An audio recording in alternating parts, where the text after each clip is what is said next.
Chapter 3. The Divine Ideal. What is the divine ideal? At first it may appear hopeless to attempt to answer such a question, but by adhering to a definite principle, we shall find that it will open out and lead us on, and show us things which we could not otherwise have seen. This is the nature of principle, and is what distinguishes it from mere rules which are only the application of principle under some particular set of conditions. We found two principles as essential in our conception of the originating spirit, namely its power of selection and its power of initiative. And we found a third principle as its own possible motive, namely the desire of the living for ever-increasing enjoyment of life. Now, with these three principles as the very essence of the all-originating spirit to guide us, we shall, I think, be able to form some conception of that divine ideal which gives rise to the fifth stage of manifestation of spirit, upon which we should now be preparing to enter. We have seen that the spirit's enjoyment of life is necessarily a reciprocal. It must have a corresponding fact in manifestation to answer to it. Otherwise, by the inherent law of mind, no consciousness and consequently no enjoyment could accrue. And therefore, by the law of continuous progression, the required reciprocal should manifest as a being awakening to the consciousness of the principle by which he himself comes into existence. Such an awakening cannot proceed from a comparison of one set of existing conditions with another, but only from the recognition of a power which is independent of all conditions, that is to say, the absolute self-dependence of the spirit. A being thus awakened would be the proper correspondent of the spirit's enjoyment of life at a stage not only above mechanical motion or physical vitality, but even above intellectual perception of existing phenomena. That is to say, at the stage where the spirit's enjoyment consists in recognizing itself as the source of all things. The position in the absolute would be, so to speak, the awakening of spirit to the recognition of its own artistic ability. I use the word artistic as more nearly expressing an almost unsatiable idea than any other I can think of. For the work of an artist approaches more closely to creation ex nihilo than any other form of human activity. The work of the artist is the expression of the self that the artist is, while that of the scientist is the comparison of facts which exist independently of his own personality. It is true that the realm of art is not without its method of analysis, but the analysis is that of the artist's own feeling and of the causes which give rise to it. These are found to contain in themselves certain principles which are fundamental to all art, but these principles are the laws of the creative action of mind rather than those of the limitations of matter. Now, if we may transfer this familiar analogy to our conception of the working of the all-originating mind, we may picture it as the great artist giving visual expression to his feelings by a process which, though subject to no restrictions from antecedent conditions, yet works by a law which is inseparable from the feeling itself. In fact, the law is the feeling, and the feeling is the law of perfect creativeness. Some such self-contemplation as this is the only way in which we can conceive the next, or fifth, stage of the Spirit's self-recognition as taking place. Having got as far as it has in the four previous stages, that it is to the production of intellectual man as its correspondence, the next step in advance must be on the lines I have indicated, unless indeed there were a sudden and arbitrary breaking of the law of continuity, a supposition which the whole creative process up to now forbids us to entertain. Therefore, we may picture the fifth stage of the self-contemplation of spirit as its awakening to the recognition of its own artistic ability, its own absolute freedom of action and creative power. Just as in studio parlance we say that an artist becomes free of his palette, but by the always present law of reciprocity, through which alone self-consciousness can be attained, this self-recognition of spirit in the absolute implies a corresponding objective fact in the world of the relative. That is to say, the coming into manifestation of a being capable of realizing the free creative artistry of the spirit, and of recognizing the same principle in himself, while at the same time realizing also the relation between the universal manifesting principle and its individual manifestation. Such, it appears to me, must be the conception of the divine ideal embodied in the fifth stage of the progress of manifestation. But I would draw particular attention to the concluding words of the last paragraph. For if we miss the relation between the universal manifesting principle and its individual manifestation, we have failed to realize the principle altogether, whether in the universal or individual. It is just their interaction that makes each become what it does become. And in this further becoming consists the progression. This relation proceeds from the principle I pointed out in the opening chapter, which makes it necessary for the universal spirit to be always harmonious with itself. And if this unity is not recognized by the individual, he cannot hold that position of reciprocity to the originating spirit, which will enable it to recognize itself as in the enjoyment of life at the higher level we are now contemplating. Rather, the feeling conveyed would be that of something antagonistic, producing the reverse of enjoyment, thus philosophically bringing out the point of the scriptural injunction, "Grieve not the Spirit." Also, the reaction upon the individual must necessarily give rise to a corresponding state of inharmony, though he may not be able to define his feeling of unrest or to account for it. But on the other hand, if the grand harmony of the originating spirit within itself is duly regarded, then the individual mind affords a fresh center from which the spirit contemplates itself, in what I have ventured to call its artistic originality, a boundless potential of creativeness, yet always regulated by its own inherent law of unity. And this law of the Spirit's original unity is a very simple one. It is the Spirit's necessary and basic conception of itself.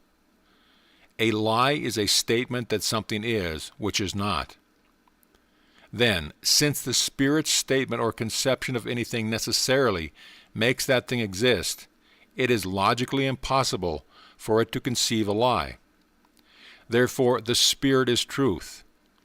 Similarly, disease and death are the negative of life, and therefore the Spirit, as the principle of life, cannot embody disease or death in its self-contemplation. In like manner also, since it is free to produce what it will, the Spirit cannot desire the presence of repugnant forms, and so one of its inherent laws must be beauty. In this threefold law of truth, life, and beauty, we find the whole underlying nature of the Spirit, and no action on the part of the individual can be at variance with the originating unity, which does not convert those fundamental principles. This, it will be seen, leaves the individual absolutely unfettered except in the direction of breaking up the fundamental harmony on which he himself, as included in the general creation, is dependent. This certainly cannot be called limitation, and we are all free to follow the lines of our own individuality in every other direction, so that although the recognition of our relation to the originating Spirit safeguards us from injuring ourselves or others, it in no way restricts our liberty of action or narrows our field of development. Am I, then, trying to base my action upon a fundamental desire for the opening out of truth, for the increasing of livingness, and for the creating of beauty? Have I got this as ever-present law of tendency at the back of my thought? If so, then this law will occupy precisely the same place in my microcosm, or personal world, that it does in the macrocosm, or great world, as a power which is in itself formless, but which by reason of its presence necessarily impresses its character upon all that the creative energy forms. On this basis, the creative energy of the universal mind may be safely trusted to work through the specializing influences of our own thought, and we may adopt the maxim, "Trust your desires," because we know that they are the movement of the universal in ourselves, and that being based upon our own fundamental recognition of the life, love, and beauty which the Spirit is. Their unfoldments must carry these initial qualities with them all down the line, and thus, in however small a degree, become a portion of the working of the Spirit in its inherent creativeness. This perpetual creativeness of the Spirit is what we must never lose sight of, and that is why I want the student to grasp clearly the idea of the Spirit's self-contemplation as the only possible route of the creative process. Not only at the first creation of the world, but at all times the plane of the innermost is that of pure spirit, and therefore at this, the originating point, there is nothing else for spirit to contemplate excepting itself. Then this self-contemplation produces corresponding manifestation, and since self-contemplation or recognition of its own existence must necessarily go on continually, the corresponding creativeness must always be at work. If this fundamental idea be clearly grasped, we shall see that incessant and progressive creativeness is the very essence and being of spirit. This is what is meant by the affirmativeness of the Spirit. It cannot per se act negatively, that is to say, uncreatively, for by the very nature of its self-recognition, such a negative action would be impossible. Of course, if we act negatively then, since the Spirit is always acting affirmatively, we are moving in the opposite direction to it, and consequently, so long as we regard our own negative action as being affirmative, the Spirit's action must appear to us negative. And thus it is that all the negative conditions of the world have their roots in negative or inverted thought.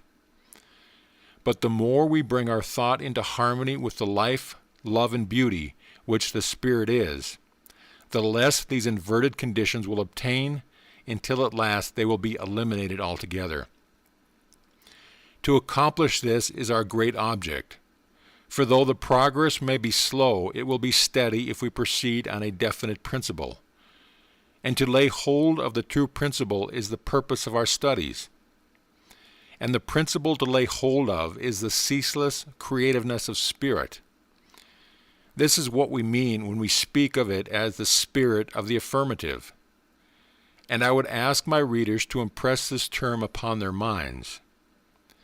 Once grant that the all-originating Spirit is thus the spirit of the pure affirmative, and we shall find that this will lead us logically to the results of the highest value.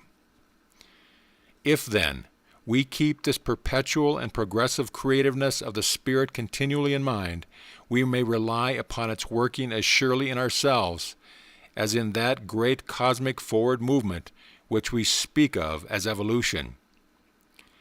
It is the same power of evolution working within ourselves, only with this difference, that in proportion as we come to realize its nature, we find ourselves able to facilitate its progress by offering more and more favorable conditions for its working.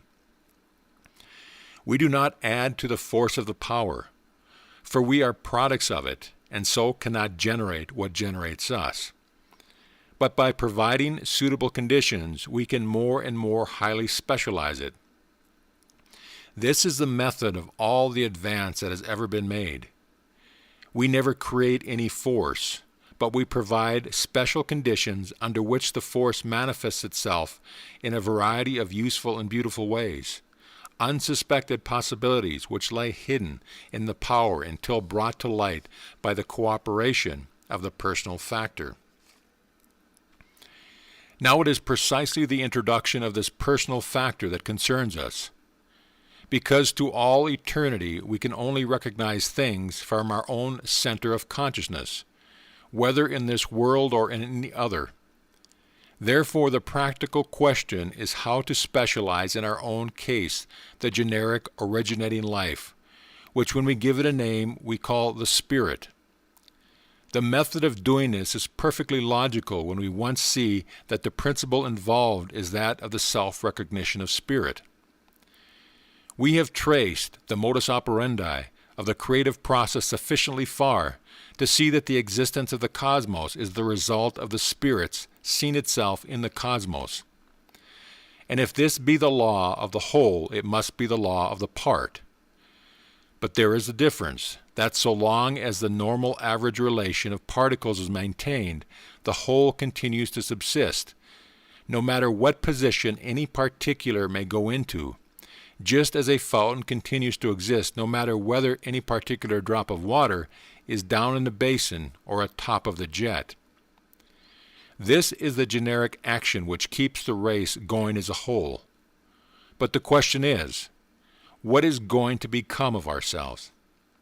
Then, because the law of the whole is also the law of the part, we may at once say that what is wanted is for the Spirit to see itself in us. In other words, to find in us the reciprocal, which, as we have seen, is necessary to its enjoyment of a certain quality of consciousness. Now the fundamental consciousness of the Spirit must be that of self-sustaining life. And for the full enjoyment of this consciousness, there must be a corresponding individual consciousness reciprocating it. And on the part of the individual, such a consciousness can only arise from a recognition that his own life is identical with that of the Spirit. Not something sent forth to wander away by itself, but something included in and forming part of the greater life. Then, by the very conditions of the case, such a contemplation on the part of the individual is nothing else than the Spirit contemplating itself from the standpoint of the individual consciousness, and thus fulfilling the law of creative process under such specialized conditions as must logically result in a perpetuation of the individual life. It is the law of the cosmic creative process transferred to the individual. This, it seems to me, is a divine ideal, that of an individuality which recognizes its source, and recognizes also the method by which it springs from the source, and which is therefore able to open up itself a channel by which the source can flow in uninterrupted, with the result that from the moment of this recognition, the individual lives directly from the originating life, as being himself a special direct creation, and not merely as being a member of a generic race. The individual who has reached this stage of recognition thus finds a principle of enduring life within himself. So then the next question is, what way this principle is likely to manifest itself?